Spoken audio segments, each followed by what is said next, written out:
Personne n'aime la sensation d'être utilisé, surtout lorsque la personne que vous aimez ou à laquelle vous tenez profondément, qu'il s'agisse d'une relation amoureuse ou amicale, semble constamment vouloir quelque chose de vous. Cela peut être particulièrement décevant lorsque cette personne ne répond pas à vos sentiments, vous laissant avec un goût amer de trahison. Au fil du temps, vous pouvez perdre confiance en vous, sentir votre propre valeur s'effriter et finir avec un cœur brisé. C'est peut-être quelqu'un qui exige beaucoup de privilèges, mais qui est toujours trop occupé pour vous soutenir lorsque vous en avez besoin, ou quelqu'un qui vous inonde de ses problèmes, attendant votre soutien et vos conseils jour et nuit, mais qui disparaît ou reste indifférent face à vos difficultés. Peut-être que vous avez l'impression que votre partenaire est plus intéressé par votre corps que par une vraie connexion humaine. Tous ces signes indiquent que vous êtes dans une relation où l'autre personne profite de vous. Lorsque vous vous retrouvez dans une relation unilatérale, il est temps de réfléchir sur la véritable valeur que cette relation vous apporte. Le stoïcisme nous enseigne que toutes les rencontres ne sont pas destinées à durer et que toutes les relations ne méritent pas votre temps et votre énergie. Apprendre à reconnaître les signaux d'alarme et à activer votre système d'autopréservation est crucial pour vous protéger et maintenir vos valeurs essentielles. Le stoïcisme n'est pas simplement une philosophie, c'est une manière de vivre qui nous enseigne à être fiers de notre résilience face aux tempêtes de la vie. Il est essentiel de se rappeler que votre valeur ne dépend pas de l'évaluation ou de l'acceptation des autres, mais de la manière dont vous vous percevez et vous confrontez à vous-même.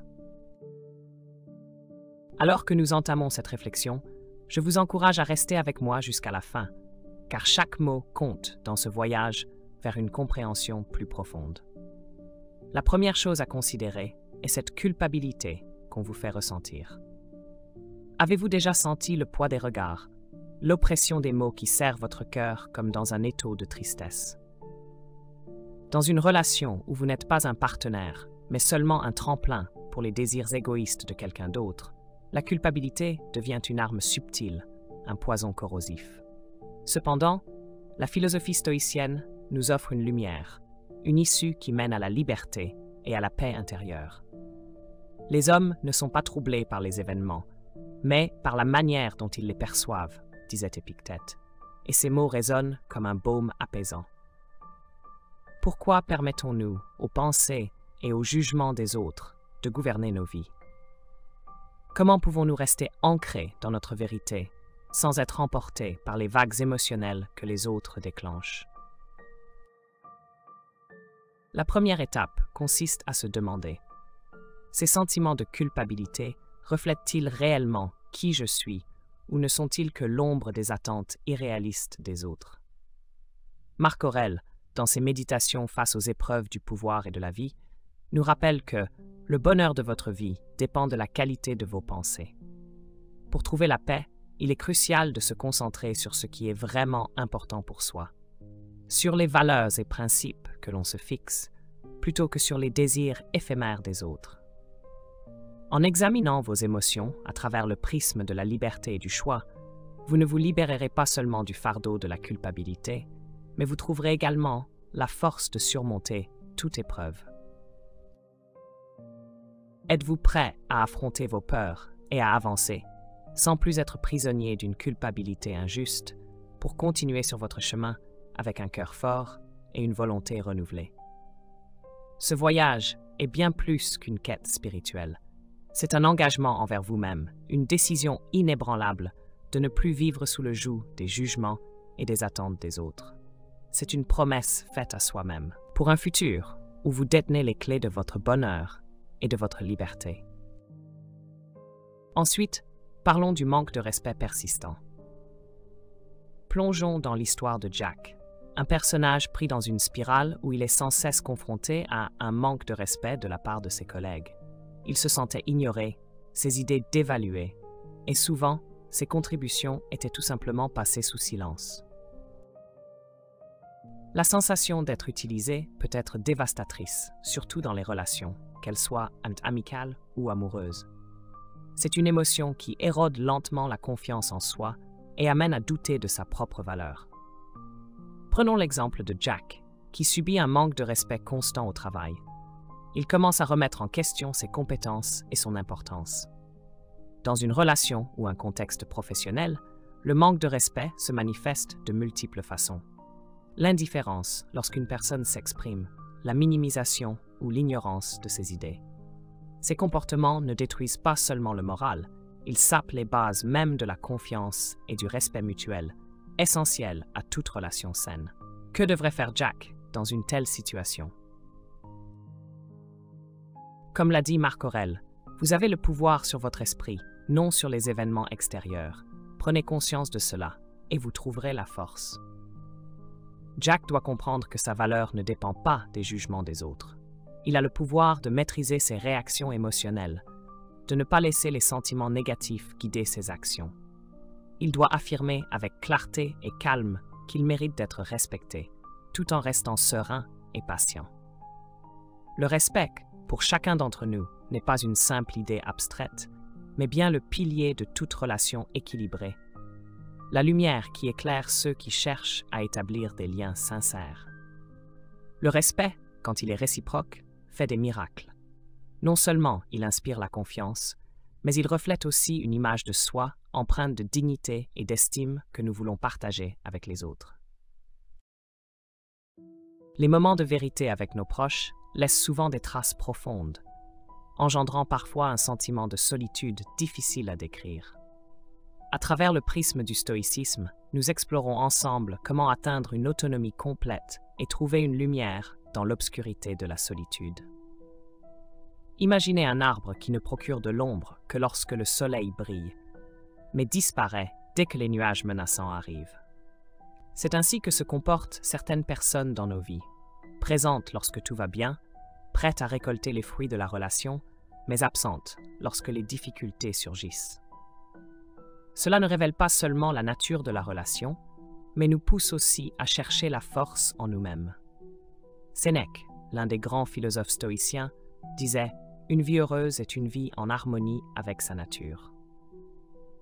Le bonheur, dans ce contexte, ne peut dépendre des personnes qui ne sont là que lorsque les choses vont bien.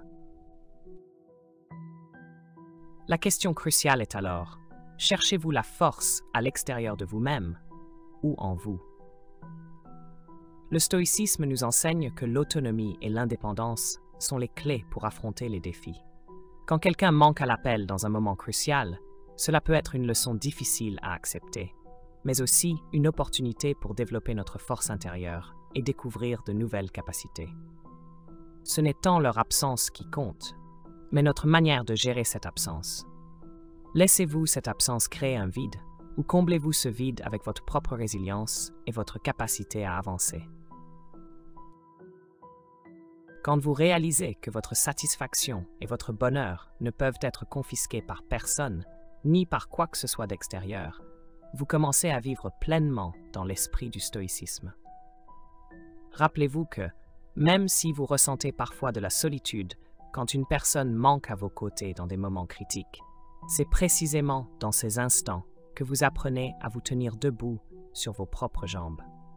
Leur absence, semblable à une ombre qui disparaît lors d'une tempête, permet finalement à la lumière de votre autodétermination de briller pleinement. Pensons à nos émotions comme à un jardin. Chaque émotion est une fleur précieuse. Dans une relation où l'on se sent utilisé, c'est comme si une seule fleur était mise en avant, tandis que les autres, nos besoins et sentiments véritables, étaient laissés à l'abandon. Faire ressentir de la culpabilité, c'est non seulement un acte nuisible, mais aussi la preuve que l'autre personne ne se soucie pas réellement de votre jardin intérieur. Lorsque vous vous trouvez face à ce type de comportement, demandez-vous: est-ce que je laisse mon jardin être influencé par des conditions extérieures? Est-ce que je permets à quelqu'un d'autre de définir la valeur de mon jardin à travers son comportement à mon égard? La réponse réside dans vos propres choix. Décidez de cultiver ce jardin comme vous le souhaitez. Nourrissez les émotions et valeurs qui vous sont chères pour les voir s'épanouir naturellement, à leur manière. Imaginez-vous en train de cultiver un jardin intérieur, où chaque pensée et émotion ressemble à une fleur délicate, nécessitant protection contre les influences négatives extérieures. Prendre soin de cet espace spirituel demande une vigilance consciente et une volonté ferme. Nous avons le pouvoir de décider comment nous entretenons et protégeons ce jardin mental. Le stoïcisme ne nous enseigne pas à devenir insensibles ou indifférents aux émotions, mais plutôt à accepter et à nourrir celles-ci avec lucidité, en refusant de les laisser être blessées par l'indifférence ou les actions négatives des autres. Comment allez-vous protéger votre jardin intérieur dans les moments difficiles? Comment affirmerez-vous votre propre valeur face aux défis? Ce sont des questions auxquelles chacun de nous doit répondre dans la quête pour cultiver des jardins personnels, diversifiés et riches. Imaginez maintenant que vous participez à un marathon sans ligne d'arrivée.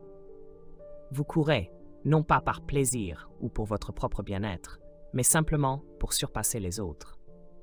Lorsque vous réalisez qu'une personne profite de vous sans véritablement se soucier de vous, surtout dans une relation marquée par une concurrence perpétuelle, il devient crucial de se poser la question suivante.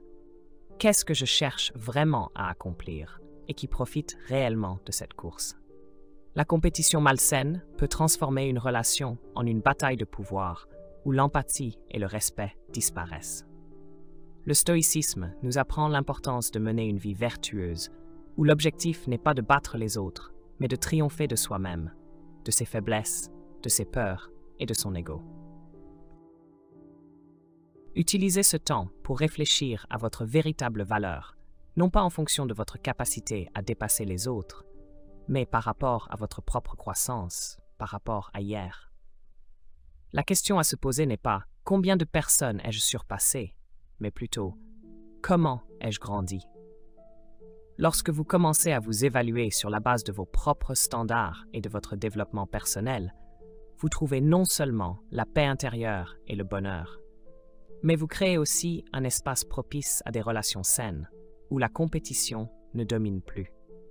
Sénèque disait « Le véritable bonheur est de savourer le présent sans s'inquiéter de l'avenir. » En approfondissant la philosophie stoïcienne et en mettant l'accent sur la croissance personnelle et l'intégrité morale, non seulement nous devenons plus résistants face à ceux qui cherchent à nous exploiter sans se soucier de nous, mais nous devenons également des leaders dans la création d'un environnement plus équilibré et sain pour nous-mêmes et ceux qui nous entourent. N'oubliez pas le conseil d'Épictète.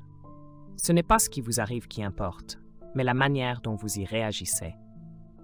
Vous avez le pouvoir de redéfinir votre parcours et de restaurer votre propre valeur. Utilisez la philosophie stoïcienne comme un outil pour naviguer non seulement dans les situations où vous vous sentez exploité, mais aussi dans les défis quotidiens de la vie, afin de devenir le maître véritable de votre destinée. Dans la vie, nous rencontrons souvent des relations où certaines personnes ne voient en nous qu'un moyen de parvenir à leur fin, sans jamais vraiment se soucier de notre bien-être. Toutefois, la philosophie stoïcienne nous offre des perspectives précieuses pour affronter ces situations. Bien que la compétition incessante puisse nous stresser et nous angoisser, le stoïcisme nous incite à promouvoir la collaboration et la compréhension mutuelle, tout en établissant des limites saines et en préservant notre estime de soi pour ne pas sombrer dans l'abandon de nous-mêmes. En fin de compte, c'est en cultivant notre jardin intérieur, en choisissant les pensées et les émotions que nous souhaitons voir s'épanouir, que nous trouvons notre vraie force. Prenez un moment pour réfléchir. Dans votre jardin intérieur, êtes-vous celui qui prend soin de chaque fleur, ou laissez-vous les autres décider de la manière dont votre jardin doit grandir? La clé réside dans la façon dont vous choisissez de nourrir vos émotions et vos valeurs. Concentrons-nous maintenant sur un autre type de comportement. Imaginez une conversation comme une route à double sens, dynamique, où pensées, expériences et émotions circulent librement. Dans une relation saine, cette route est toujours vivante, animée d'un va-et-vient naturel et équilibré. Mais lorsqu'une personne ne vous utilise que pour ses propres intérêts, sans réelle considération pour vous, cette voie devient unilatérale, un désert de communication. Il est crucial de se rappeler qu'une relation ne peut s'épanouir que si les deux parties s'investissent réellement, en offrant attention et soin l'une à l'autre. L'échange mutuel est la clé de la longévité d'une relation. Cependant, lorsque l'on est confronté à une personne qui se contente de profiter de nous, cette route s'effondre rapidement. Dans le monde moderne, l'absence d'attention personnelle ne constitue pas seulement une barrière dans nos relations, mais elle représente un défi psychologique profond pour chacun d'entre nous. Marcus Aurelius nous enseigne que nous ne devons jamais permettre aux autres de définir notre propre valeur. Quand quelqu'un n'investit pas dans nos vies, dans nos émotions, dans nos besoins, cela devient une occasion de cultiver notre indépendance et notre force intérieure. Imaginez-vous dans une relation où l'autre ne vous écoute jamais, ne s'intéresse ni à vos pensées, ni à vos émotions, ne vous voit qu'à travers le prisme de ses propres intérêts. Dans de tels moments, le sentiment d'abandon et de manque de reconnaissance peut devenir envahissant. Pourtant, la philosophie stoïcienne nous encourage à ne pas laisser ces situations affaiblir notre confiance et notre autonomie. Au contraire, elles deviennent des opportunités de recentrer notre attention sur notre propre croissance et de ne plus dépendre de l'acceptation des autres. Posez-vous la question: pourquoi devrais-je baser ma valeur sur la perception d'autrui? Que puis-je apprendre et développer à partir de cette absence de reconnaissance? Comme l'a écrit Marcus Aurelius, vous avez pouvoir sur votre esprit, pas sur les événements extérieurs. Prenez conscience de cela et vous trouverez la force. Nous ne pouvons pas changer les autres, mais nous pouvons modifier la manière dont nous réagissons aux situations difficiles. C'est là que réside le véritable pouvoir de la maîtrise de soi et du développement personnel. Prenons maintenant l'exemple des promesses non tenues, comparables à une pièce de théâtre où les mots sont des acteurs, mais où les actions promises ne suivent jamais le scénario. Dans l'univers stoïcien, l'éthique et la motivation reposent sur la patience et la responsabilité. Ne pas tenir ses promesses, c'est non seulement trahir l'autre, mais également soi-même. Ceux qui exploitent les autres, sans véritablement les considérer, ont souvent tendance à faire des promesses qu'ils n'ont aucune intention de respecter. Ils créent un climat de confiance pour ensuite le briser, laissant derrière eux frustration et amertume. Mais selon le stoïcisme, la trahison ne vient pas seulement des autres, elle survient également en nous-mêmes si nous ne respectons pas nos propres engagements. Dans ces moments, le stoïcisme nous invite à reconnaître nos erreurs, à accepter la responsabilité de nos actions et à chercher des moyens de nous améliorer pour l'avenir. Nous avons tous déjà ressenti cette douleur lorsque quelqu'un échoue à tenir parole. Ce sentiment de déception peut être profond, érodant la confiance que nous avions placée en l'autre. Alors, comment gérer ces émotions quand cela se produit? La philosophie stoïcienne nous propose une perspective différente. Elle nous encourage à accepter et à réguler nos émotions avec calme et raison. En ce sens, admettre et respecter les promesses que nous avons faites devient une opportunité précieuse de progresser sur le chemin de la maturité et de l'éthique. Cela va au-delà des simples erreurs. C'est une occasion de démontrer notre loyauté et notre respect envers les autres, tout en enrichissant notre propre intégrité dans ce processus de développement personnel. Dans chaque parcours individuel, les promesses ne sont pas seulement des engagements envers autrui, elles sont également des engagements envers soi-même et envers la création d'une communauté humaine meilleure. Une relation saine ne repose pas uniquement sur l'interaction.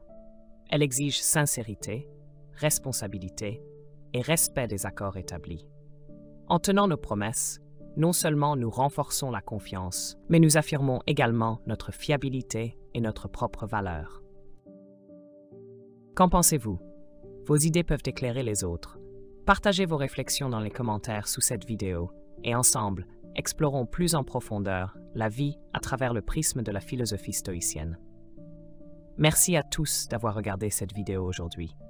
Si vous l'avez trouvée utile, n'oubliez pas de liker, partager et de vous abonner pour ne pas manquer d'autres contenus captivants sur ce sujet fascinant.